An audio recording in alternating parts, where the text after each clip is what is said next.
Hello students, I am S.V. Thakur, known as Thakur Sir in Delhi. अपना channel physics bye Thakur sir आप पहचानते हैं। बच्चों, हम लोगों ने इलेक्ट्रोमैग्नेटिक इंडक्शन में कई सारे टॉपिक्स के स्टडी कर लिए। अब जो लेंज लॉ के बारे में हम लोगों ने पढ़ा कि इंड्यूस्ड करंट की जो डायरेक्शन होते हैं ये उस कॉज को अपोज करने की कोशिश करता है जिस रीजन के वजह से इंड्यूस्ड करंट डेवलप होते हैं। लेंज लॉ बच्चों law of conservation of energy को ओबे करता है। Lenz law is consistent with the law of conservation of energy. अब ये बहुत इंपॉर्टेंट क्वेश्चन है, बोर्ड में बहुत आते हैं, 12 बोर्ड में। आइए हम लोग देखते हैं कि लेंज लॉ कैसे law of conservation of energy को ओबे करते हैं। आइए, length law obeys law of conservation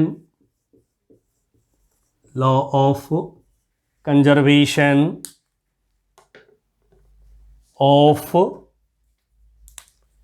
energy, या फिर बोलते हैं show that length law obeys law of conservation of energy. Question में ये दिखाने के लिए बोला जाता है हमसे, या फिर क्वेश्चन की लैंग्वेज में होगा कि how can you say that Lenz law is consistent with the law of conservation of energy। जिस लैंग्वेज में भी आवे हमें बताना है कि Lenz law of energy conservation को ओबे करता है, पालन करता है। अब इसमें दो मेथड हम लोग करने जा रहे हैं, बहुत इंपॉर्टेंट है। दो मेथड हम लोग करने जा रहे हैं, एक होगा नॉन मैथमेटिकल और दूसरा होगा हमारा मैथमेटिकल। आइए पहले नॉन मैथमेटिकल मेथड लेते हैं। मेथड 1। अब ये मेथड 1 जो होगा हमारा ये है क्वालिटेटिव भी बोल सकते हैं। क्वालिटेटिव का मतलब होता है नॉन मैथमेटिकल।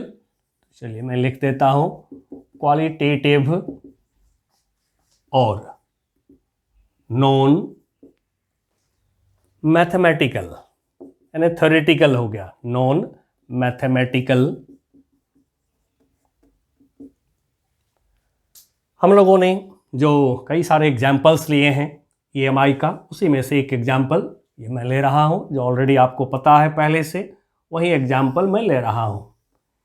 ये एक वर्टिकल लूप लिया हमने, ठीक है ना। ऐसे ये लूप जो है ये खड़ा है लूप, वर्टिकल लूप है ये। थोड़ा इसको सीधा ड्रॉ करते हैं।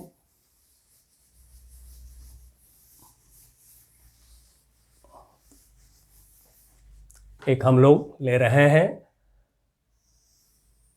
वर्टिकल लूप, ठीक है। ये लूप जो है वर्टिकल है, ऐसे नीचे से ऊपर की तरफ ऐसे वर्टिकल लूप है ये। अब ये जो लूप है, इस लूप के साथ एक हम लगा लेते हैं गैल्वेनोमीटर, करंट की जांच करने के लिए। इसके साथ में एक गैल्वेनोमीटर लगा लेते हैं, ठीक है।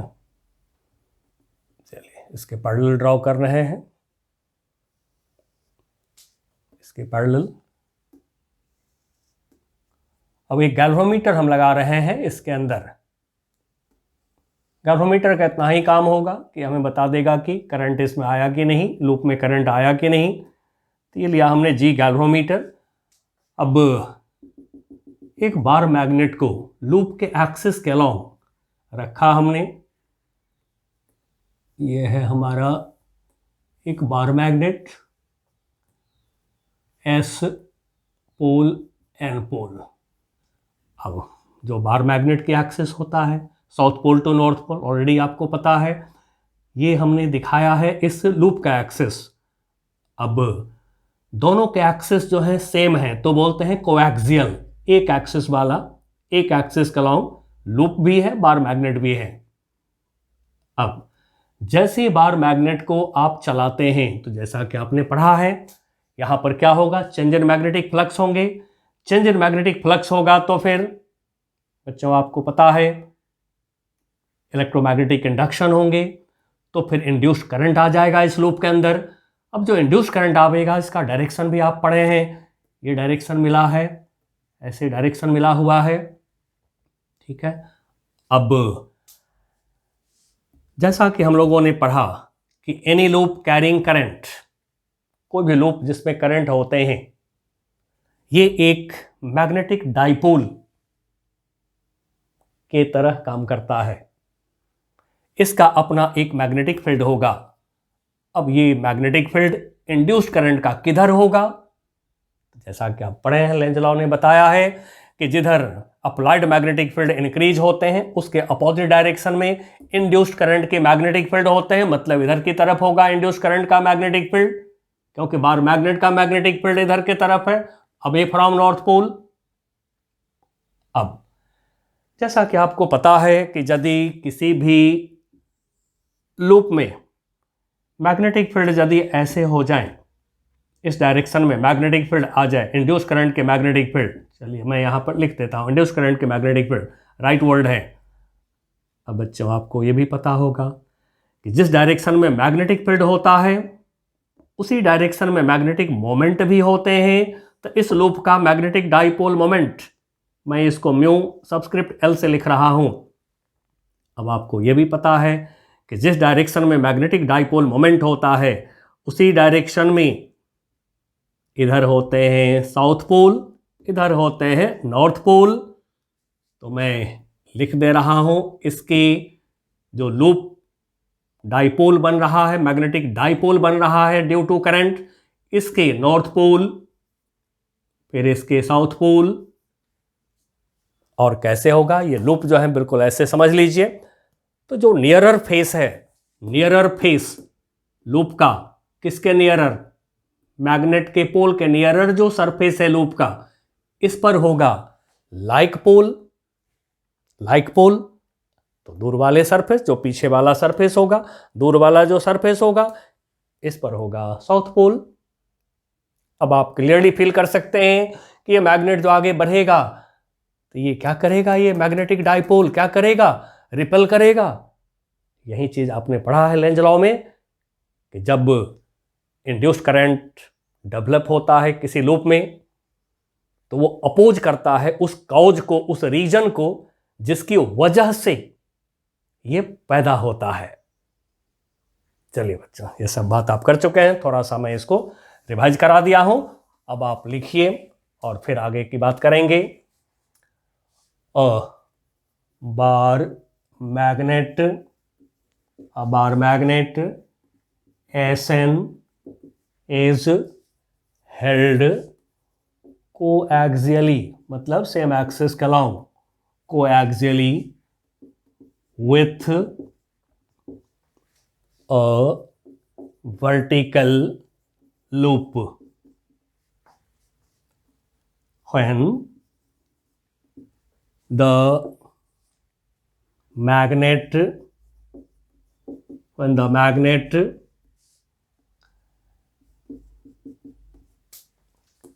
is moved, जब मैग्नेट को चलाते हैं, when the magnet is moved, ठीक है, when the magnet is moved with its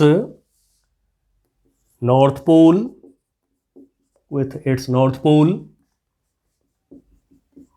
towards the loop, there is induced current. मैं इसको I से डिनोट कर देता हूं और I दिखा भी देता हूं, ये I, there is induced current I in the loop due to electromagnetic induction. अब लेंज लॉ को यूज करते हैं। By Lenz law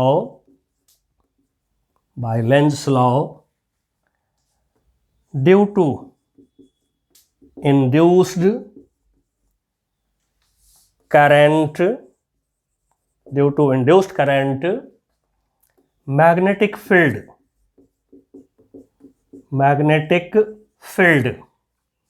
and magnetic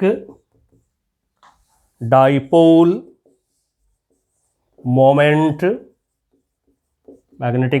moment, अब इसको जनरली हम लोगों ने म्यू एल लिखा है, ठीक है, या फिर कोई एम वेक्टर भी लिखते हैं, कैपिटल एम वेक्टर भी लिखते हैं।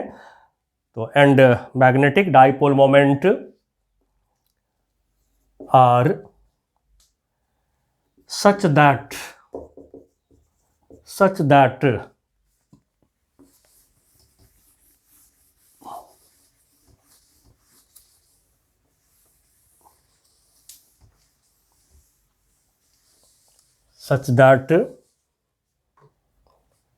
ठीक है, due to induce current, magnetic field and magnetic dipole moment of loop भी लिख दीजिए, of the loop magnetic dipole moment mu L से डिनोट कर दिए, of the loop are such that like pole of magnet develops at the face of the loop nearer या कहिए closer to the pole of bar magnet, due to which motion, अब थोड़ा motion लिख भी दें, इधर के तरफ हम लोग मोशन दिए हैं बार मैग्नेट में, due to which motion of bar magnet is opposed, bar magnet के मोशन को अपोज कर दिए जाते हैं, विरोध कर दिए जाते हैं, यानी कि ये जो लूप है बार मैग्नेट को अपोज करता है। कैसे? लाइक पोल में रिपल्सन होगा, तो फिर जो नियरर फेस है उस पर क्या हुआ, like pole of magnet develops at the face of the loop nearer to the pole of bar magnet, यानी कि जो आप पढ़े हैं लेंज लॉ से, नॉर्थ पोल नजदीक आवेगा तो फिर इसके नियर सरफेस पर नॉर्थ पोल डेवलप होंगे। अब बार मैग्नेट के मोशन को अपोज किया जा रहा है, सो सम पावर या कहिए mechanical energy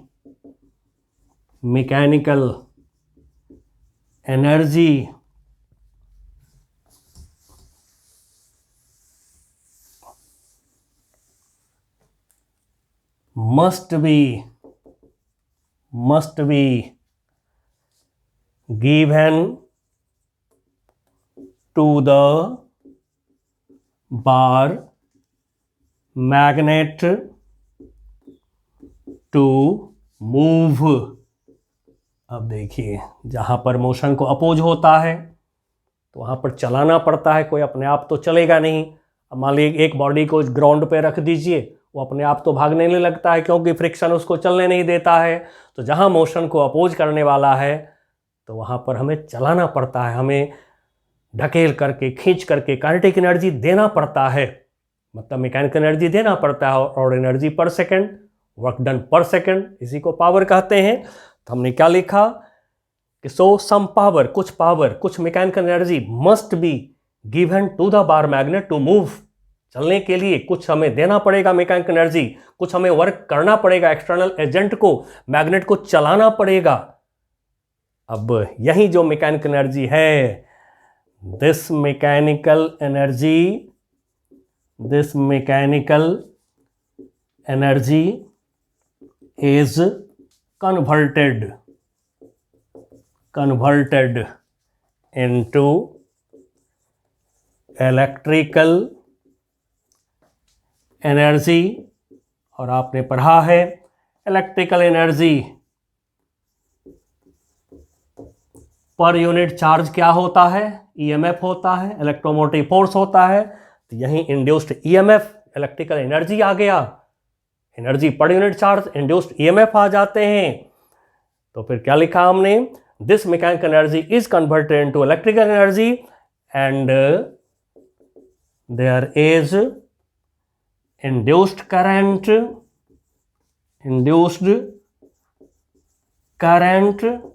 in the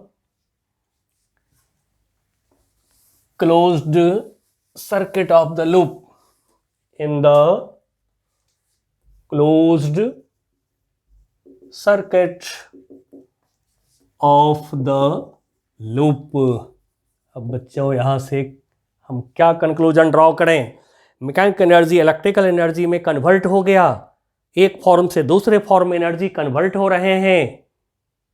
and so हम बोल सकते हैं कि ये जो लेंज लॉ है, law of conservation of energy को ओबे कर रहा है, law of conservation of energy का पालन कर रहा है। तो लिख दीजिए hence Lenz's law obeys law of conservation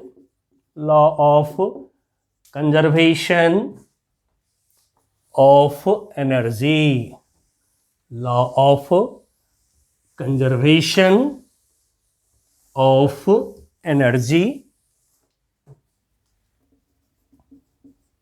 या फिर Lenz law is consistent with the law of conservation of energy, ऐसे भी बोल सकते हैं।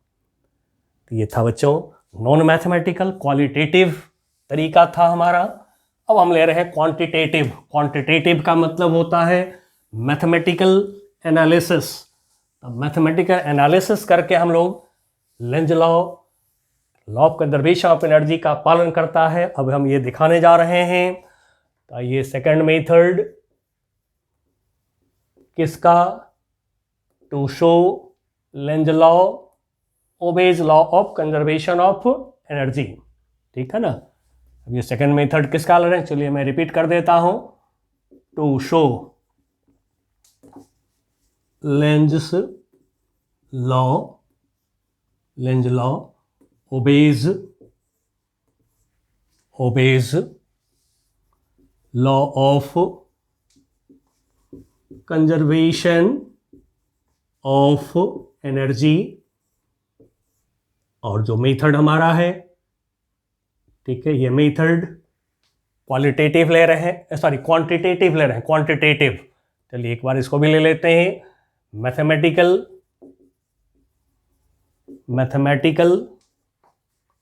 और क्वांटिटेटिव का मतलब होता है मैथमेटिकल मेथड, ठीक है ना। न्यूमेरिकल मेथड, मैथमेटिकल मेथड, इसी को कहते हैं quantitative method.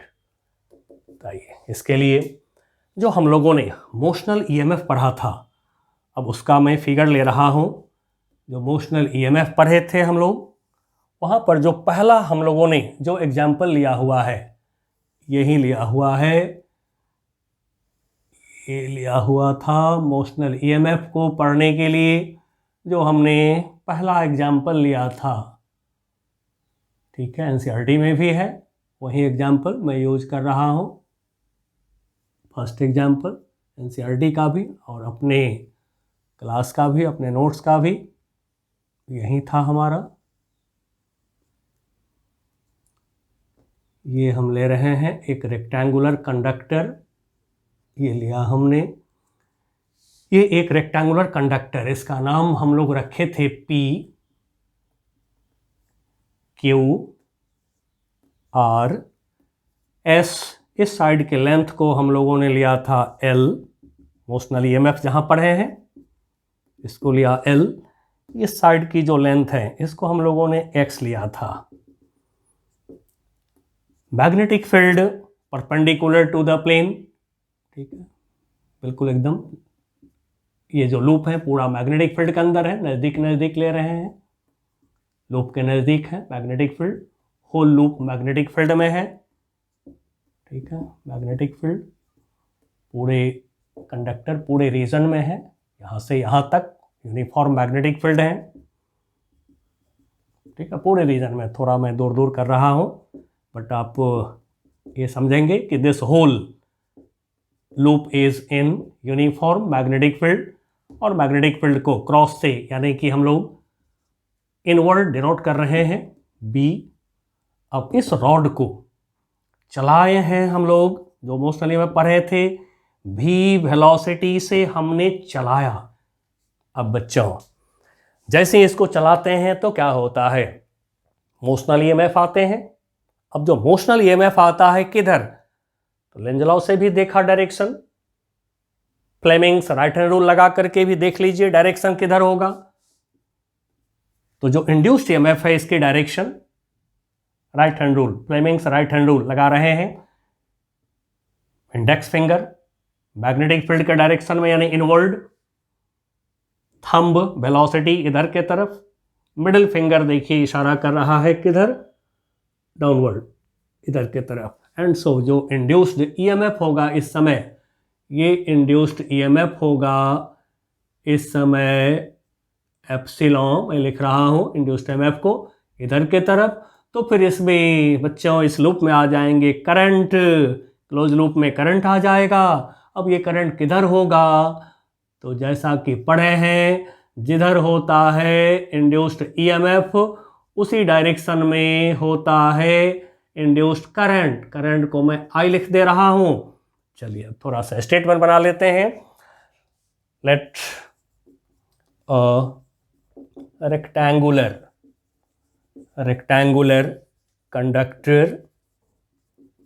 Conductor PQRS is in a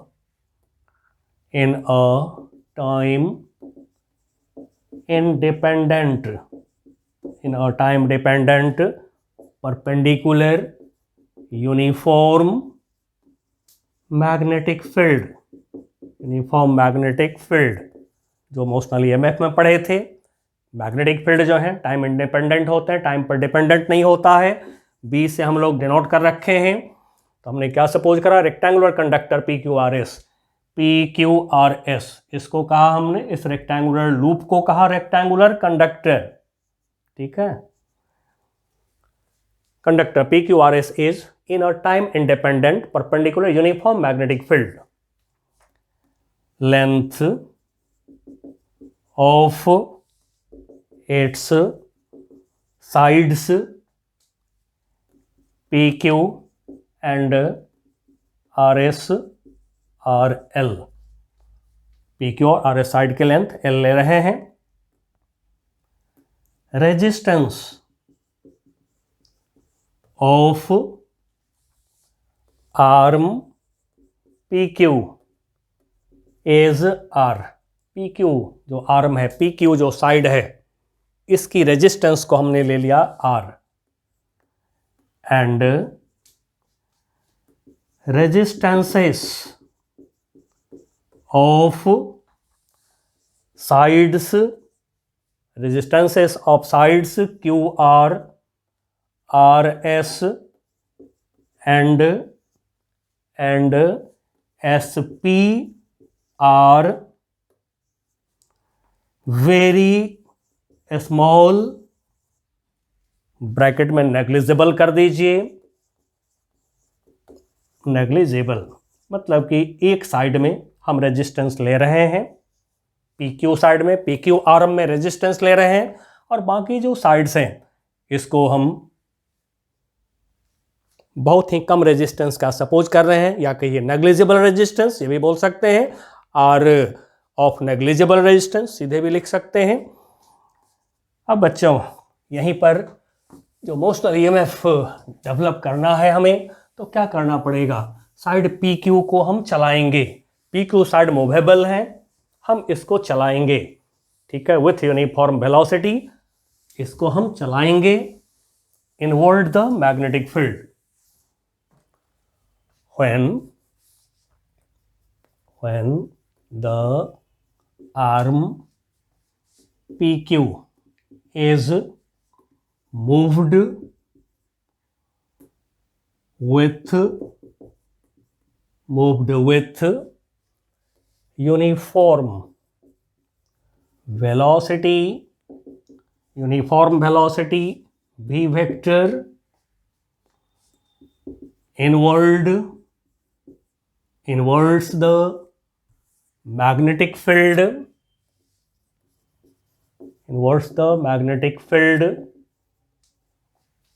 on arms या कहिए on sides PS and QR। ये जो साइड PS है, QR है, इसके ऊपर इसको चलाते हैं, जैसे इमोशनल EMF के समय पढ़े थे, सारी बात वही ले रहे हैं, ठीक है ना। then induced EMF, मैं इसको मोशनल EMF भी लिख देता हूं, मोशनल EMF, और इसको एप्सिलॉन से डिनोट कर दे रहे हैं, ठीक है। Induced EMF, motional EMF, epsilon in the arm PQ, या इन द लूप बोल सकते हैं, in the arm PQ, in the loop भी बोल सकते हैं, एज, तब ये जो निकाले हैं मोशनल EMF BLV, तीनों परपेंडिकुलर है, ठीक है ना। मैग्नेटिक फील्ड B अंदर के तरफ, B velocity and length PQ की, तीनों जो हैं म्यूचुअली परपेंडिकुलर हैं, एंड सो क्या होगा, इंड्यूस्ड EMF आ जाएंगे, ठीक है। इस लूप के अंदर इंड्यूस्ड EMF आ जाएंगे, PQ रॉड में जो है वोल्टेज डिफरेंस आ जाएगा।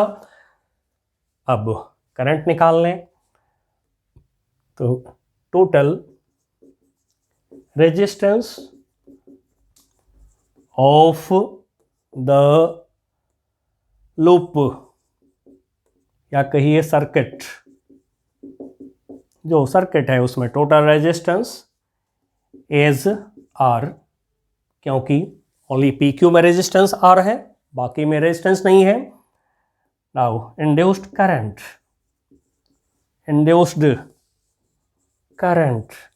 अब इसको मैं I से डिनोट कर दिया हूं, फिगर में I लिख देता हूं, इन द लूप में जो इंड्यूस्ड करंट होंगे, वही इंड्यूस्ड करंट PQ रॉड में भी होगा, क्योंकि एक लूप में तो एक ही करंट होते हैं।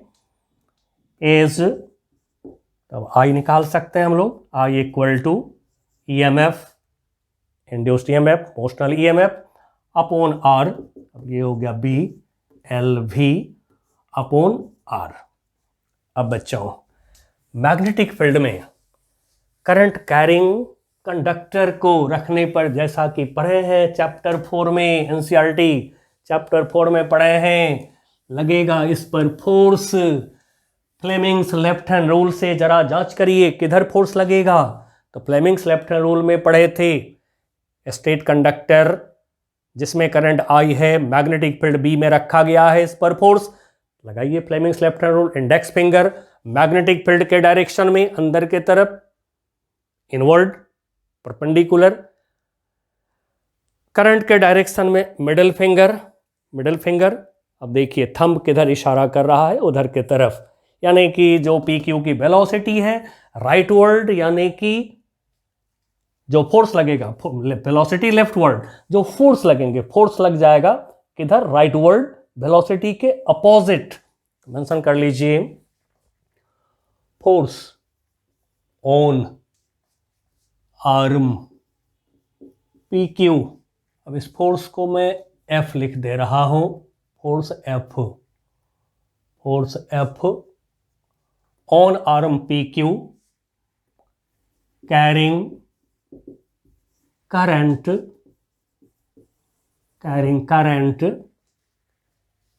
in perpendicular magnetic field in perpendicular magnetic field. ये जो परपेंडिकुलर मैग्नेटिक फील्ड है, यूनिफॉर्म मैग्नेटिक फील्ड है, इसमें जो है पी क्यू आर्म पर force, now F equal to I L B sine theta, तो current I length P Q side का, L magnetic field perpendicular B और साइन 90 डिग्री, जैसा कि आप पढ़ रखे हैं ऑलरेडी, करंट की डायरेक्शन, मैग्नेटिक फील्ड का डायरेक्शन, इनके बीच के एंगल थीटा लेते हैं I L B sine theta में, तो साइन 90 डिग्री। ये हो गया हमारा आई एल बी। अब यहां से आई का वैल्यू रखिए, तो रखेंगे तो क्या होगा, आई की वैल्यू बी एल भी अपॉन आर, ये रखा आई की value, into L into B करेंगे इसको, तो क्या होगा, एल स्क्वायर हो जाएंगे, बी स्क्वायर हो जाएंगे। अब ये फोर्स निकल गया, तो फिर बच्चों अब जो फोर्स है इसका डायरेक्शन अपोजिट टू वेलोसिटी है, ठीक है। थोड़ा सा लिख लीजिए डायरेक्शन, बगल में ही लिख लीजिए डायरेक्शन ब्रैकेट में, अपोजिट जो फोर्स की डायरेक्शन है अपोजिट टू वेलोसिटी।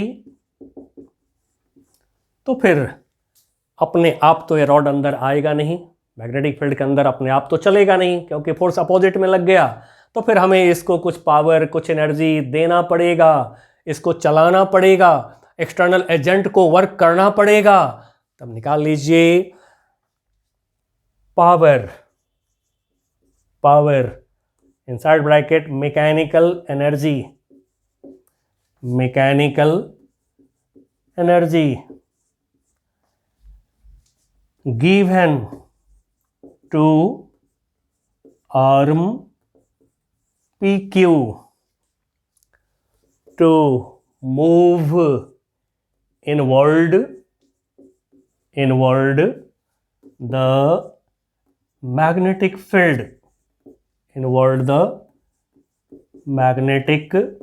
field, और ये कौन देगा, तो मैं लिख देता हूं बाय एक्सटर्नल एजेंसी, या कहीं एक्सटर्नल एजेंट, कोई बाहर का एजेंट, कोई बाहर का काम करने वाला, बाहरी कोई होगा जो पी क्यू को चलावेगा, ठीक है। तो power mechanical energy per unit time power, जैसे इससे पहले वाले मेथड में किया है, बिल्कुल वही बात है, mechanical energy per unit time.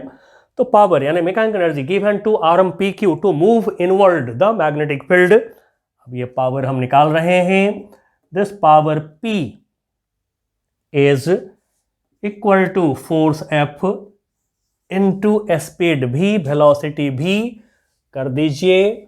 तब फोर्स आपको पता है, वेलोसिटी V स्पीड V से मल्टीप्लाई करिए, वेलोसिटी के मैग्नीट्यूड लेंगे, पावर इज स्केलर क्वांटिटी। चलिए मैं इसको यहां लिख रहा हूं, तो फिर P इक्वल टू F और इसको V से मल्टीप्लाई कर रहे हैं, तो क्या होगा, B स्क्वायर L स्क्वायर और V इंटू V होगा, तो V स्क्वायर भी हो जाएगा, ठीक है। तो B square L square V square upon R। अब बच्चों ये जो पावर हम लोगों ने दिया, एक्सटर्नल एजेंट ने जो पावर दिया है, एनर्जी, मैकेनिकल एनर्जी जो दिया है इस रॉड पी क्यू को, अब ये एनर्जी कहाँ गया, तो जैसा कि आपको पता है कि जब करंट चलता है किसी रजिस्टर में, तो फिर वहाँ पर क्या होता है, heating effect of current, energy जो है जूल हीट के फॉर्म में हमारा डिसिपेट होता है, लॉस होता है। तो मेंशन कर दीजिए energy dissipated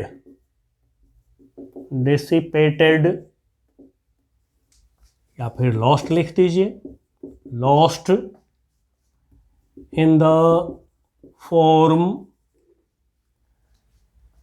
of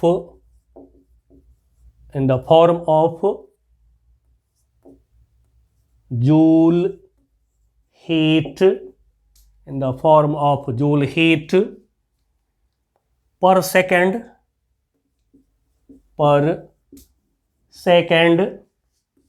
that is dissipated power, that is dissipated power। अब इस dissipated power को मैं लिख दे रहा हूं PJ, J फॉर जूल, तो जूल हीट के फॉर्म में पर सेकेंड निकालते हैं एनर्जी, तो पर सेकेंड एनर्जी को पावर बोल देंगे। तो वही एनर्जी, यहाँ भी एनर्जी पर सेकेंड डिसिपेटेड, यहाँ भी लिख सकते हैं हम लोग energy per second dissipated lost in the form of joule heat पर सेकेंड। ठीक है, अब ये हो गया power, energy per second power हो गया, energy per second is power. तब कितना होगा ये पावर हीट के टर्म में, तो जैसा कि आप पढ़े हैं हीटिंग इफेक्ट ऑफ करंट में आई स्क्वायर आर, तो रखिए आई की वैल्यू रखिए, जो वैल्यू निकाले हैं ऊपर, आई की वैल्यू बी एल भी अपॉन आर, आई है आई का square into R, now this equal to B square L square v square upon R square into R, 1 R cancel, देखिए क्या आ गया B square L square v square upon R, equation number 2।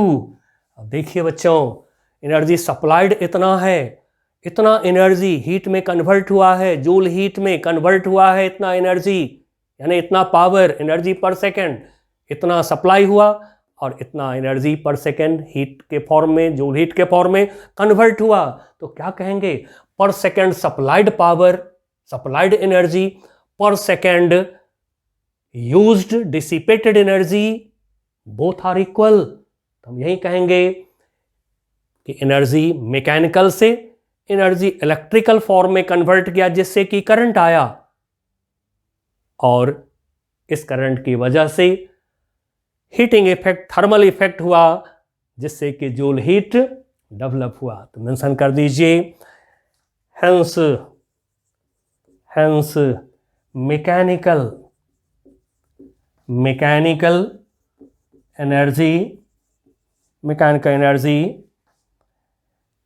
Inside bracket power supplied, power delivered भी लिख सकते हैं, power supplied mechanical energy per second, power delivered, power supplied is converted into electrical energy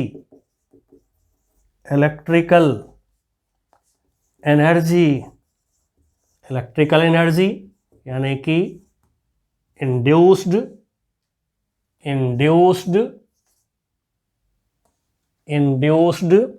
EMF, induced EMF यानी कि energy per unit time, electrical energy per unit charge, तो electric energy per unit charge क्या है हमारा, induced EMF हो गया।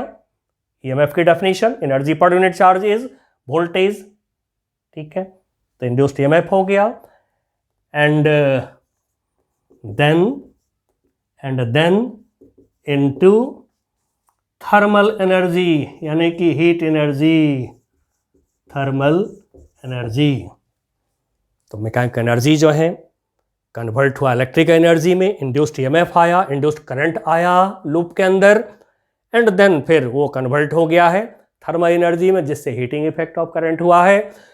लिख दीजिए कंक्लूजन, हेंस लेंज़्स लॉ, बता दीजिए एनर्जी कंजर्वेशन हो गया, एक से दूसरे फॉर्म में एनर्जी कन्वर्ट हो गया है, हेंस लेंज़्स लॉ इज, अब मैं थोड़ी सी यहां लैंग्वेज बदल रहा हूं, इज इन अकॉर्डेंस विथ, या फिर दूसरा वर्ड भी लगा देता हूं क्योंकि इस वर्ड में 12 में क्वेश्चन आते हैं, consistent with the law of conservation, with the law of conservation of energy। चलिए बच्चों, हमारे सारे टॉपिक्स जो थे अकॉर्डिंग टू CBSE या फिर अकॉर्डिंग टू NCERT सारे टॉपिक्स हो गए हैं। ऐसे कुछ हम लोग जी के लिए, IT के लिए कुछ एक्स्ट्रा काम करेंगे, वो होगा LR circuit, growth and decay of current, growth and decay of current in LR circuit, जो ओनली जी के लिए होता है। अब आप NCERT पूरा करिए, सॉल्व करिए, और जो भी डाउट्स होंगे आप हमें भेज सकते हैं। मिलते हैं बच्चों नेक्स्ट क्लास में, तब तक के लिए बाय बाय।